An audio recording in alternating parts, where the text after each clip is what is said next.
네, 우리 압드자 오늘은 이렇게 좀 인사 나누면 좋겠다는 생각이 드는데요. 단순하게 인사이기보다도 또한 서로에게 힘이 되는 말이지요. 우리 서로 함께 인사 나누실 때 제가 한 주간 동안 기도해 드리겠습니다. 우리 세 분 이상 서로 이렇게 인사 나누시겠습니다. 자, 제가 한 주간 동안 기도해 드리겠습니다.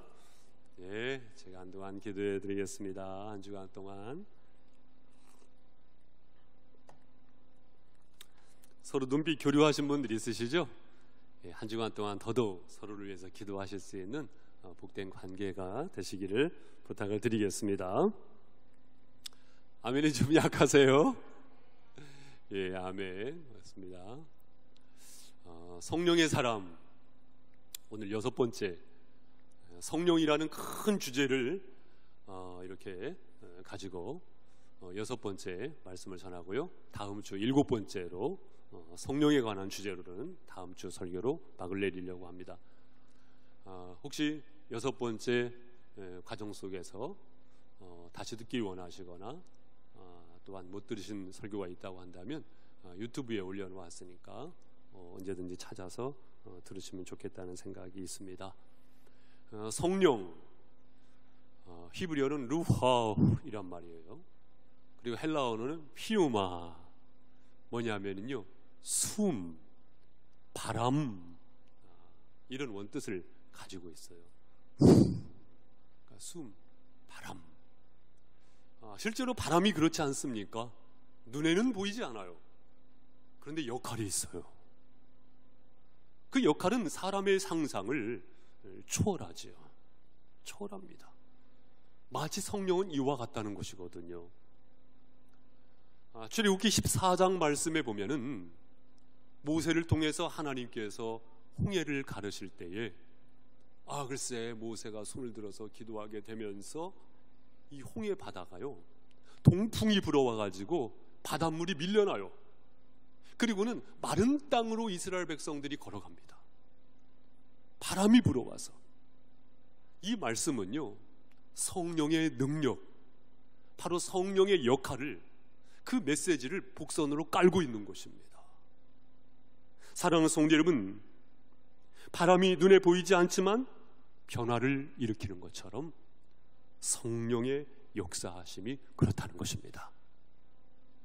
한 개인에게도 마찬가지입니다. 성령의 바람이 불어오면요 바람납니다. 정신을 못 차리는 거예요. 내 정신이 아닌 겁니다. 그런데 사실은 그것이 지극히 정상적인 것입니다.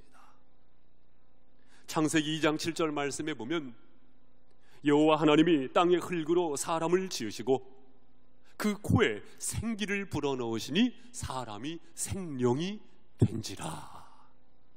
그렇죠. 흙으로 사람을 지으셨고요, 그 코에 하나님의 생기, 바람을 불어넣게 되면서 사람이 됐다는 거예요. 흥미로운 것은 창세기 2장 19절에 보면은 여호와 하나님이 흙으로 각종 들짐승과 각종 새를 지으시고, 여러분 흙으로 사람만 지으신 것이 아니고 흙으로 무엇도 지으셨어요? 짐승도 흙으로 지으셨어요.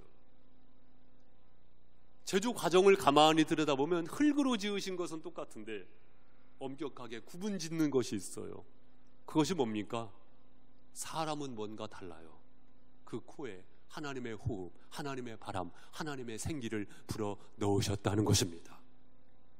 이 말씀은 우리에게 어떤 메시지를 심어주는 것입니까? 사람이요 하나님의 생기를 들이마시지 아니하면, 다시 말하면 성령으로 충만하지 아니하면 무엇과 다를 바 없다? 짐승과 다를 바 없다고요. 짐승 뭐 이런 말도 있잖아요. 사실은 짐승과 다를 바가 없다는 거예요. 짐승이냐 사람이냐. 저는 사랑하시는 모든 믿음의 가족들의 한 사람 한 사람의 삶 속에 사람다운 사람됨, 인간다운 인간됨을 위하여 더욱더 성령으로 충만하실 수 있기를 주님의 이름으로 축복합니다. 그리고 사람을 혼자 두지 않으셨어요. 사람을 관계적인 존재로 만드셨고 가정을 이루어 주셨고 또한 공동체, 교회를 이루어 주셨습니다. 성령의 역사는 공동체로 이어지는 것이죠. 사도행전 2장 말씀에 보면 마가의 다락방에 하늘로부터 급하고 강한 바람 같은 성령이 임하시죠. 불의 혀처럼 갈라지는 성령이 임하게 되죠. 그리하면서 오늘날 신약교회가 탄생이 되는 것이죠. 이처럼 사도행전 교회, 신약교회가 탄생이 되게 되면서 우리 교회도 그 강줄기로부터 이어진 색강이라고 볼 수 있지 않겠습니까?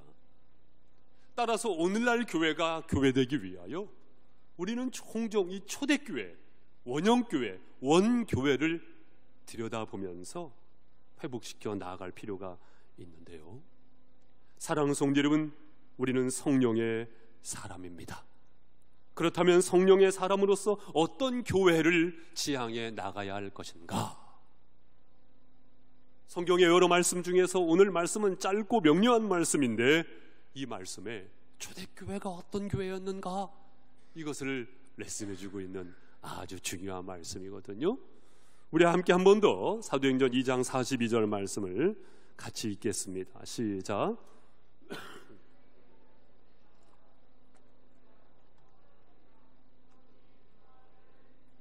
아멘. 여기 말씀해 보니까 그들이, 다시 말하면 초대교회가, 원형교회가, 믿음의 공동체가 사도의 가르침을 받아, 따라해 보십시오. 사도의 가르침을 받아. 예, 그 교회는요 사도의 가르침이 있었다는 말씀입니다. 여러분, 사도는요 예수님과 함께 갈릴리 해변을 거닐었어요. 예수님으로부터 직접 육성을 들으면서 가르침을 받았습니다. 그리고 이 사도의 또 다른 제자를 가리켜서 속사도라고 하는데, 그런데 여기에는요 가룟 유다가 빠졌죠. 그리고 누가 보완이 됐어요? 마띠아가 보완이 됐죠. 예수님으로부터 받은 메시지를 전하고 있는 사도의 가르침, 그 사도의 가르침을 받는 교회가 사실은 원형교회였던 것입니다. 오늘날도 마찬가지입니다. 건강한 교회는 여러분 어떤 교회일까요? 가르침이 살아있는 교회야말로 건강한 교회입니다. 가르침이 있는가? 여러분, 학교도 마찬가지잖아요. 만약에 학교에 가르침이 없다고 한다면 그 가르침이란 크게 두 가지가 있을 수 있죠. 하나는요 말 그대로 정보를 전달하면서 가르치는, 그리고 또 하나의 가르침은 뭐예요? 학생들의 가능성이라는 것이 있거든요. 에듀케이션이 뭐예요? 그 안에 있는 가능성을 끄집어내는 것이거든요. 잠재되어져 있는 가능성을 발현시키는 가르침. 어떤 가르침이 되었든지 간에 그 가르침이 있는 학교야말로 학교라고 말할 수 있겠고, 가르침이 살아있는 교회야말로 진정한 성령의 공동체라고 말씀드릴 수가 있겠죠. 우리는 건강한 교회를 세우는 신앙인인가? 과연 이 가르침을 받고 있느냐, 그거예요. 우리는 마당만 밟는 교인이 되어서는 안 되겠습니다. 이 가르침에 우리는 더 귀를 기울이고 관심을 갖는 믿음의 성도들이 되실 수 있기를 주님의 이름으로 부탁을 드립니다. 예수님께서 마태복음 4장 23절 말씀에 보면 예수께서 온 갈릴리에 두루다니사 그들의 회당에서 가르치시며 천국 복음을 전파하시며 백성 중에 모든 병과 모든 약한 것을 고치시니. 그래서 우리 예수님께서 공생의 기간 동안에 크게 세 가지 사역을 하였어요. 그 3대 사역이 무엇이냐면 가르치시며 전파하시며 고치시니, 이 3중 사역이거든요. 그래가지고 티칭 하셨고 프리칭 하셨고 힐링 하셨고, 이 세 가지 사역을 우리 예수님께서 하신 것인데요, 바로 이 가르침입니다. 여러분, 가르침. 사랑하는 성도 여러분, 성령께서 하시는 일 중에 하나가 뭐냐면 이 가르치심입니다. 요한복음 14장 17절 말씀에 보면 성령님을 어떤 성령님이라고 소개하고 있어요? 진리의 성령. 따라해 보세요. 진리의 성령. 진리의 성령이란 뭐예요? 진리를 깨닫게 하신다, 그것입니다. 진리를 깨닫게 하시는 분이 누구냐? 바로 성령님이십니다. 사도행전 17장 11절 말씀에도 보면 베레아 사람들이 어떤 사람들이었는가 소개하고 있더라고요.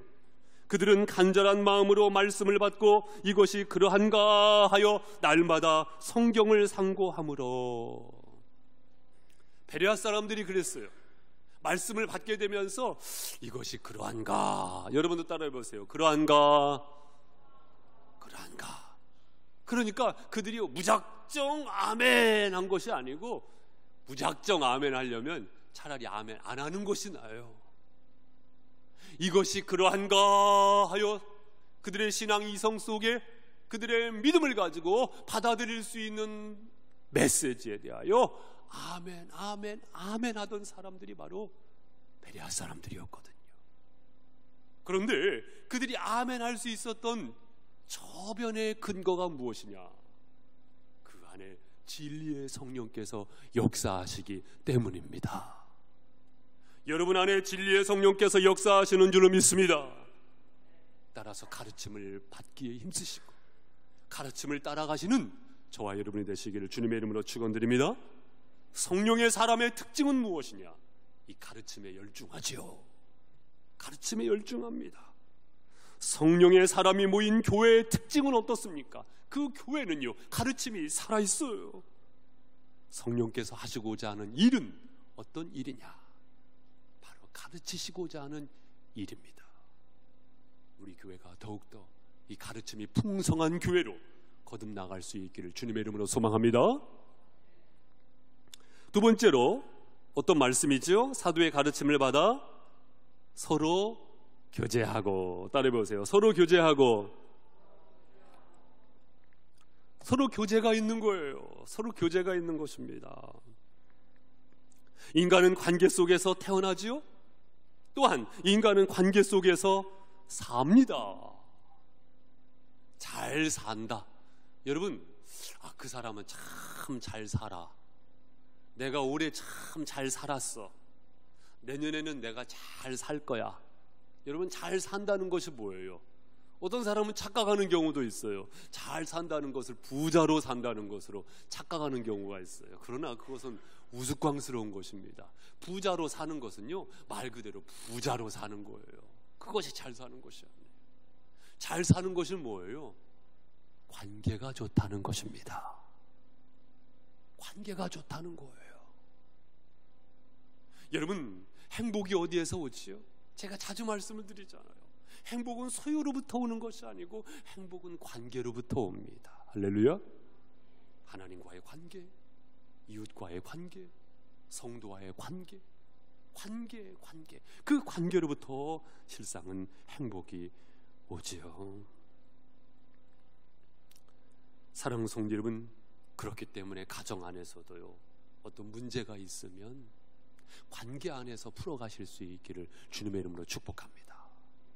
그 관계 속에서의 교제보다 내가 더 중하게 여기고 있는 것 있다고 한다면 사실 그거 내려놔야 돼요.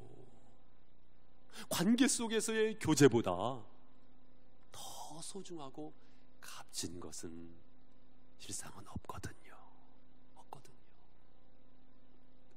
사랑하는 성도 여러분, 교제가 없으면 공허한 것입니다. 왜냐하면 인간을 하나님께서 그렇게 지으신 거예요.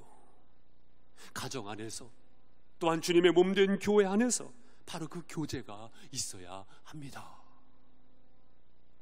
여러분, 성령 충만하게 되면, 그냥 성령 충만도 아니고 성령 충만하게 되면 어떤 특징이 있어요? 사람을 만나고 싶고, 은혜를 나누고 싶고, 전도하고 싶고, 섬기고 싶고, 도와주고 싶고, 용기를 북돋아 주고 싶고, 때로는 잘못을 빌고 싶고, 때로는 사과하고 싶고, 바로 교제 속에서의 관계를 더 완성시켜 나아가는 모습이야말로 진정한 성령의 충만함의 모습이 아니겠습니까? 사실 이것을 잘 하지 못한 사람이 있어요. 그 사람이 누구냐면 사울 왕입니다. 자신에게 성령이 떠나버린 것도 알지 못하고 사울 왕이 어떻습니까? 증오심에 불타고 질투에 불타고 오해로 가득 차고 다윗을 그렇게 진멸하려고 하면서 오히려 스스로가 비참한 최후를 맞이하게 되지 않습니까? 교제가 없는 거예요. 교제가 없는 거예요. 그에 비해서 다윗은 어떠합니까? 자신이 쫓기는 신세임에도 불구하고 그 과정 속에서요 스승을 사귀어요. 사무엘 선지자와 사귐을 갖는단 말이에요. 또한 좋은 벗을 사귀입니다. 요나단을 사귀죠. 교제하죠. 심지어는요 자신을 쫓고 쫓는 사울 왕까지 용서하고요 사울 왕까지 사귀려고 합니다. 그 시도를 하는 거예요. 그 시도를 하는 것입니다. 사랑하는 성도 여러분, 마음을 닫고 보면 모두가 적인 것 같아요. 모두가 적인 것 같습니다. 그러나 마음을 열고 보면 사실은 모두가 적이 아니고 사실은 모두가 친구죠. 모두가 친구죠. 물론 그렇지 않은 사람도 있어요. 백에 하나 천에 하나 만에 하나 그렇지 않은 사람도 있어요. 하지만 그 사람은요 나쁜 사람이 아니에요. 실상은 아픈 사람입니다. 어떤 사람이요? 아픈 사람이에요. 나쁜 사람이 아니에요. 내 기준과 내 삶의 방식으로 볼 때 나쁜 사람이지 사실은요 아픈 사람일 수 있어요. 우리는 그런 생각을 가져야 합니다. 그런 가운데 수용하고 교제할 필요가 있습니다. 그 가운데에서 우리는 더 주님의 사랑의 깊이를 깨닫게 되고 우리는 더욱더 주님을 닮아가는 사람이 되며 성령의 사람으로서 완성되어져 가는 것이죠. 그런 교제가 주님의 몸된 교회 안에 있기를 주님의 이름으로 부탁을 드립니다. 그대 그런 사람을 가졌는가? 이 함석권 선생님의 시인데 이 시를 제가 개인적으로 참 좋아하는 시로 알고 있는데요. 제가 말씀을 준비하면서 우리 성도님 중에서 이 시를 익히 아시는 분도 계시겠지만 한번 같이 나누면 좋겠다 생각이 들어가지고요. 제가 이 시간에 한번 이 식구를 읽어보도록 하겠습니다. 함께 묵상을 해보시죠. 그대 그런 사람을 가졌는가? 멀리 길 나서는 길 처자를 내맡기며 마음 놓고 갈 만한 사람, 그 사람을 그대는 가졌는가?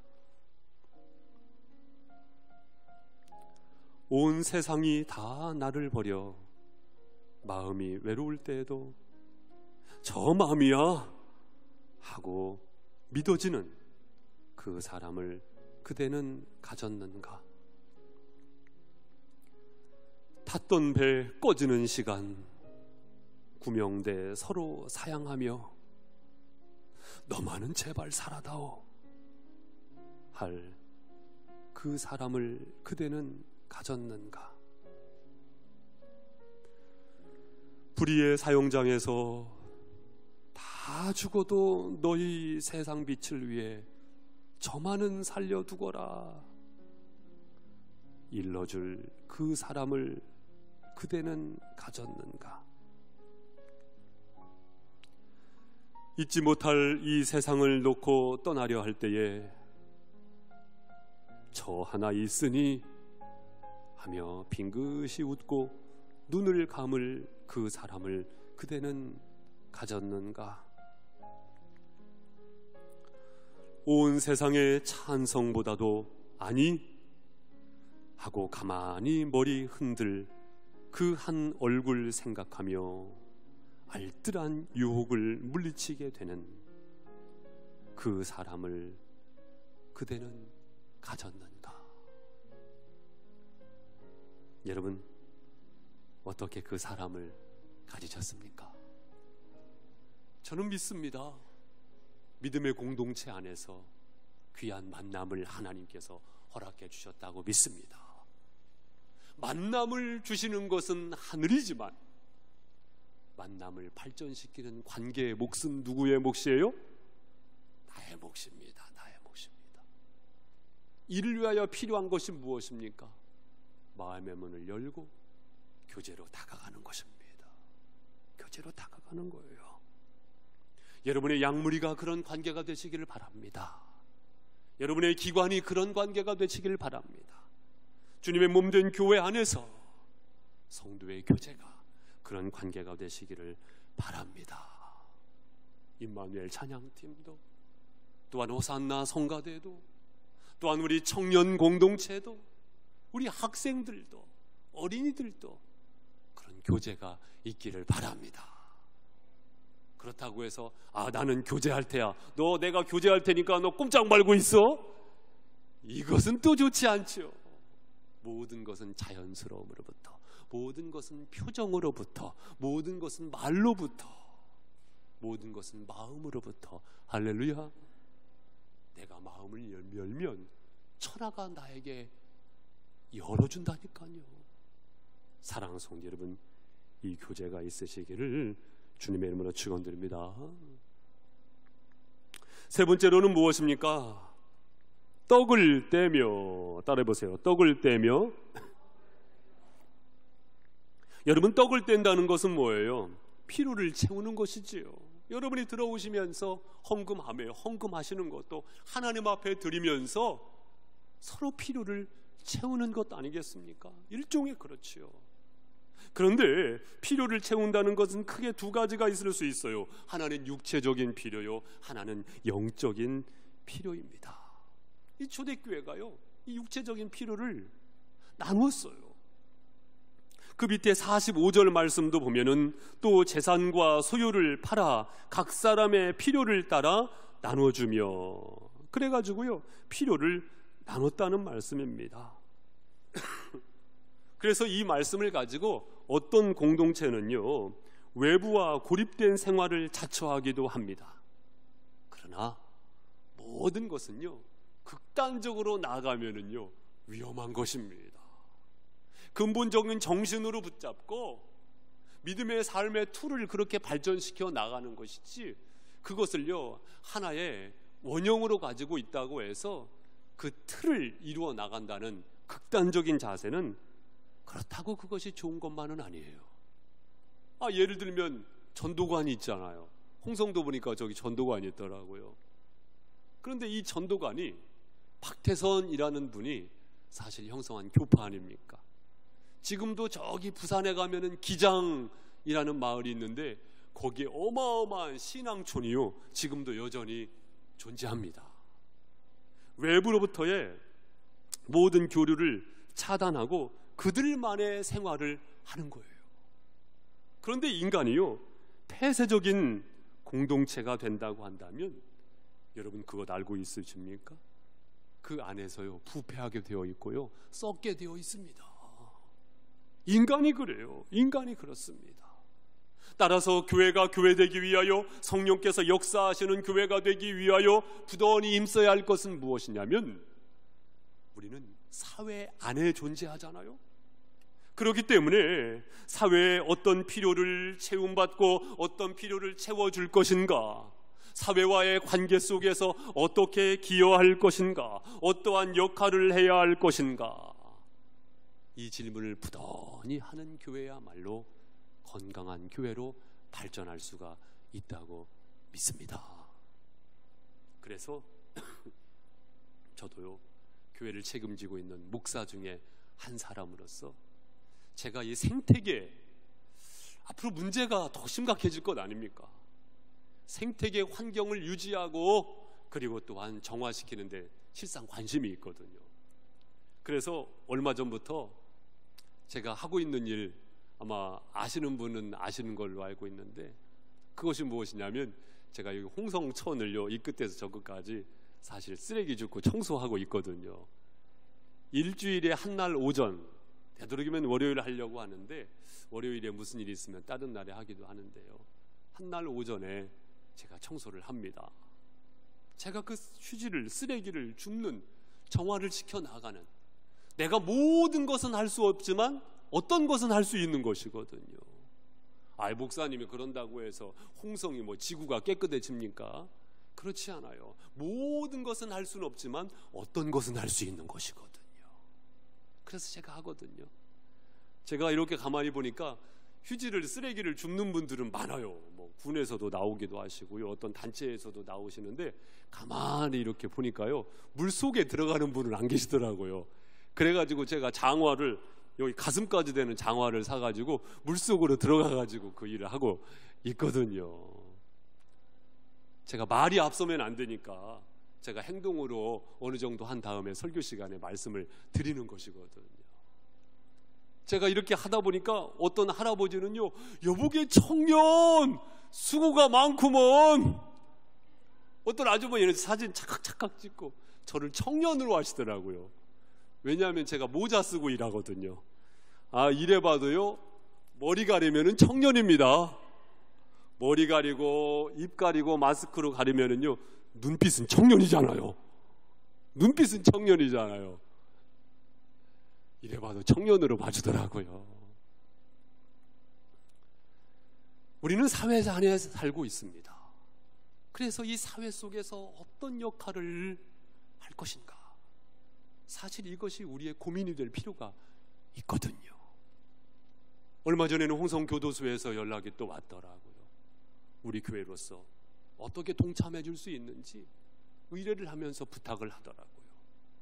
이 사회의 요구에 대하여 역할을 반응하면서, 또한 우리가 보다 더 적극적으로 나아가게 되면서 그 교회가 고립된 공동체가 아니고, 폐쇄된 공동체가 아니고, 떡을 떼는 공동체로서 육체적인 필요뿐만 아니라 영적인 필요는 뭐예요?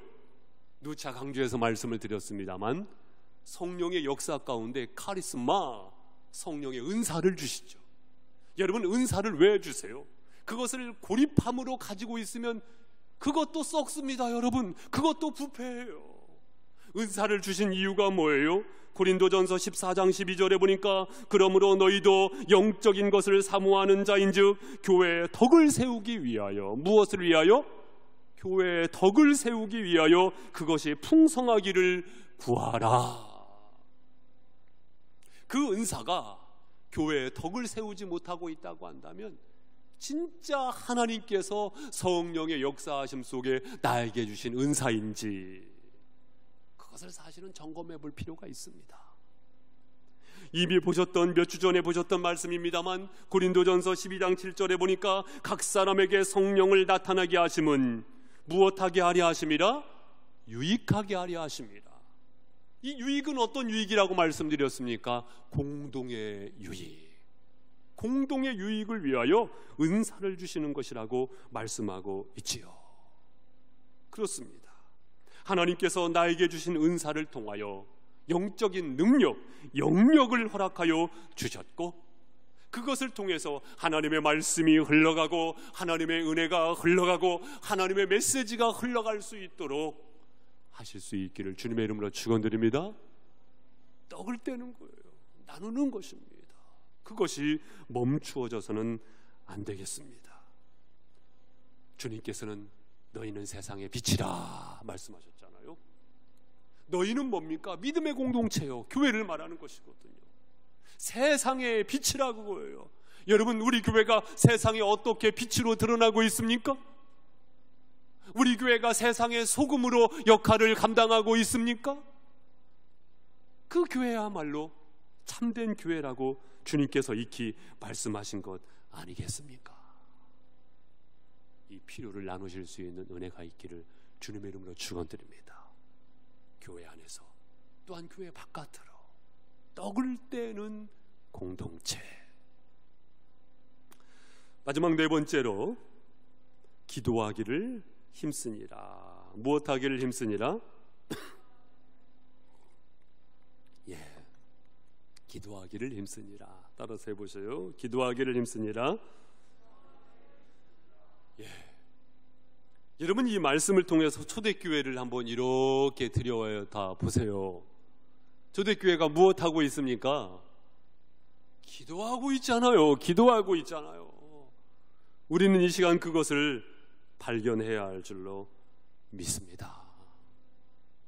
이것은 남의 이야기가 아니고 우리 교회 이야기요, 스토리가 되어야 합니다. 그 교회 역사 속에 과연 기도의 분량을 채우는 일이 있었는가? 나의 믿음의 삶 속에 과연 기도의 분량을 채우고 있는가? 우리는 성령의 사람으로서 교회를 이루었어요. 교회가 교회되기 위하여 우리는 유기체적 관계이거든요.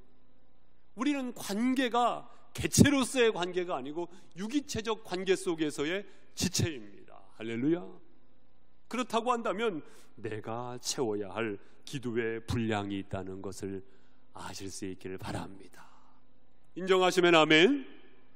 아멘. 베드로전서 5장 8절 말씀도 근신하라 깨어라 너희 대적 마귀가 우는 사자같이 두루 다니며 삼킬 자를 찾나니. 근신하라 깨어라 무슨 말씀입니까? 기도하라 그거예요. 왜냐하면 마귀가 우는 사자같이 두루다니며 삼킬 자를 찾는다는 거예요. 그렇기 때문에 우리는 깨어서 기도하여야 합니다. 틈을 주지 마세요. 예수님은 구름을 타고 오시지만 마귀는 무엇을 타고 온다고요? 틈을 타고 온다는 말이에요. 어떤 틈을 타고 옵니까? 기도하지 않는 틈. 기도하지 않는 틈. 그래서 데살로니가전서 5장 17절 말씀에 쉬지 말고 기도하라. 따라서 해보세요. 쉬지 말고 기도하라. 쉬지 말고 기도하라 그것입니다. 쉬지 말고 기도하라. 그래서 여러분 기도해야 할 시간에 쉬지 마시고 기도하시기를 주님의 이름으로 축원드립니다. 말씀을 붙잡고 믿습니다 하면서 기도하세요. 우리 홍성침례교회 가족들은요 그냥 믿습니다가 아닙니다. 따라해보세요. 믿습니다. 시작. 아직 끊지 마세요. 다시 한번 시작. 믿습니다.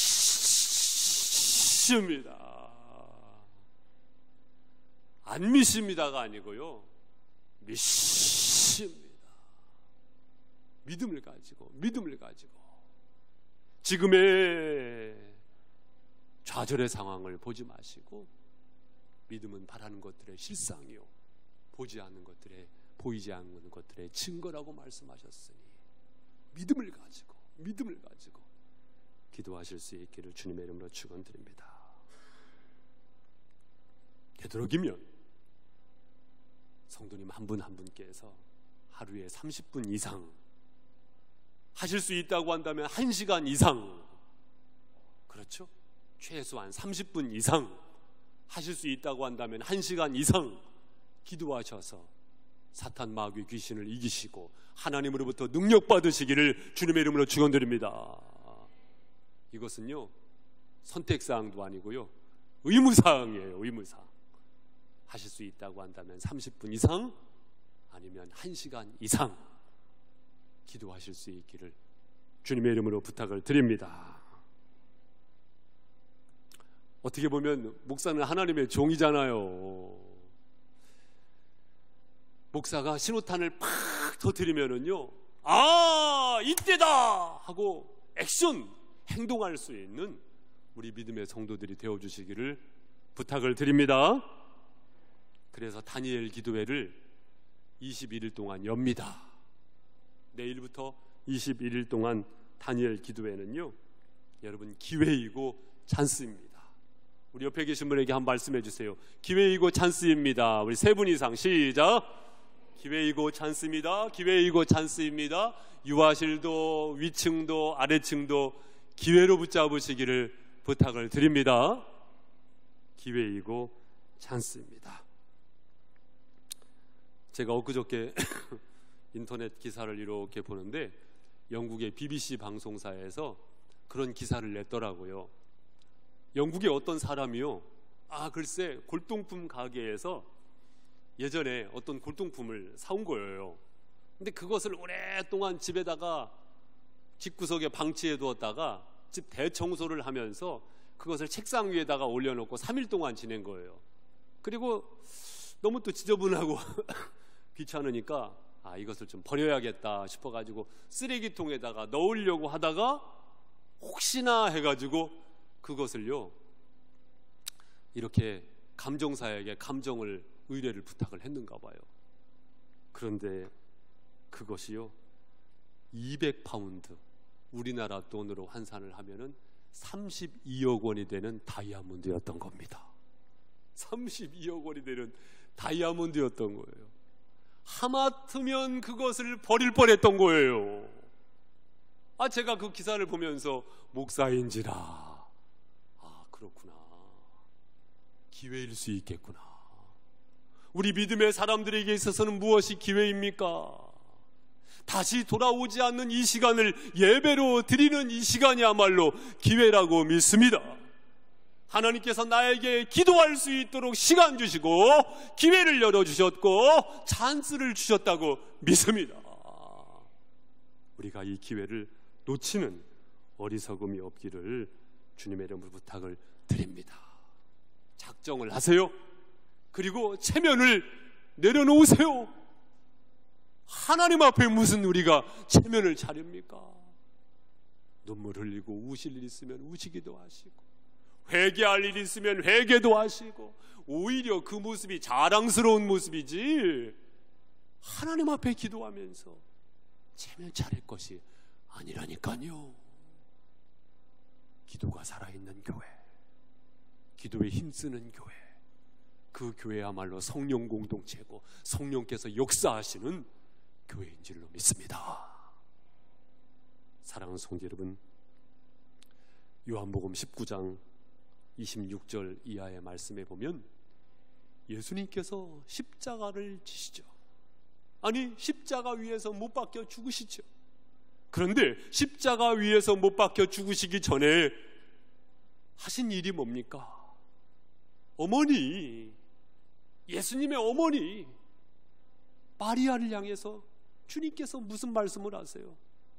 여자여 보소서 아들이니이다. 어머니가 걸렸던 거예요. 그리고는 그 옆에 사랑하시는 제자 요한이 있었어요. 요한에게 부탁합니다. 보라 내 어머니라. 요한에게 어머니 요한을 부탁하는 거예요.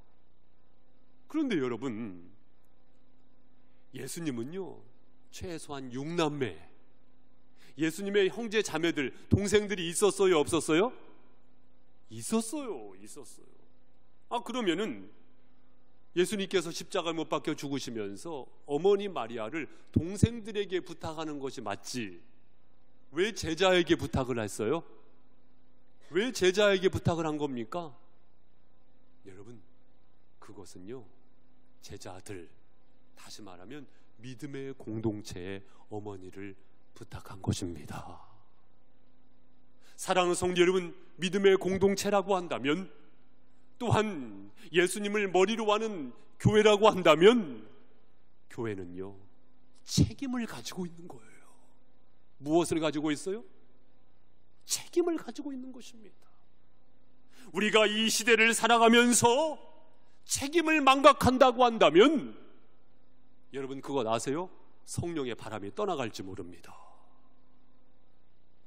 우리는 항상 책임적 존재라는 사실을 기억하면서 이 시대 속에서 내가 그 책임을, responsible, 바로 그 책임을 내가 어떻게 감당할 것인가, 우리 교회가 어떻게 그 책임을 감당할 것인가, 그 고민을, 그 고뇌를 잃어버려서는 안 된다는 말씀입니다. 저는 이 시간 말씀을 전하고 우리 성도님들에게 신앙을 권면하며 목회를 하는 목사로서 우리 교회가 더욱 건강한 교회, 하나님의 요구에 반응하는 교회로 든든히 세워져 갈 수 있기를 주님의 이름으로 소망합니다. 아울러서 성도들에게 권면드립니다. 사도의 가르침이 있고 서로 교제하며 떡을 떼며 기도에 힘쓰는 교회로 우리 교회가 더욱더 발돋움할 때 바람이 더욱더 일어나게 될 것이고, 이 세상 가운데 성령의 바람을 일으키는 원형 공동체로 더욱더 세워져 가게 될 줄로 믿습니다. 우리 함께 기도하시겠습니다. 우리 이 시간 기도하실 때에 오늘의 말씀을 하나님께서 나에게 주신 말씀으로 받습니다. 주님, 믿음의 삶을 살아갈 때에 성령께서 나에게 무엇을 원하시는지, 또한 성령께서 나의 무엇을 돕기를 원하시는지, 우리 교회가 책임을 감당하는 교회로서 발돋움해 나갈 수 있도록 성령의 공동체로서 더욱더 주님의 요구에 반응할 수 있는 교회로 든든히 세워져 갈 수 있도록 주여 인도하여 주시옵소서. 잠시 함께 기도하겠습니다. 살아계신 주님, 진리의 성령께서 이 시간 찾아와 주시고, 주님의 말씀이 사도의 가르침처럼 가르침을 향하여 더욱더 사모함으로 주님 백망할 수 있는 우리가 될 수 있도록 와주시기를 간절히 기도합니다. 교제하되 사랑으로 교제하게 하시고, 섬김으로 뜸을 낳게 되는 그러한 겸손함 있는 교제가 있게 하시옵소서. 떡을 떼며 주님 앞에 있면서 피로를 채워주면서 서로에게 기여할 수 있는 아름다운 교제가 되게 하시옵소서. 아버지 하나님, 기도에 힘쓰며 태어나 나눌 수 있도록 와주셔서 기도할 때에 주님 만나주시고, 기도할 때 유혹으로부터 이겨내게 하시고, 기도할 때 능력받게 하시고, 기도할 때 하나님 앞에 사랑의 쓰임받는 교회로서 성령의 사람이 주님 앞에 나눌 수 있기를 간절히 기도합니다. 주여 축복하시옵소서.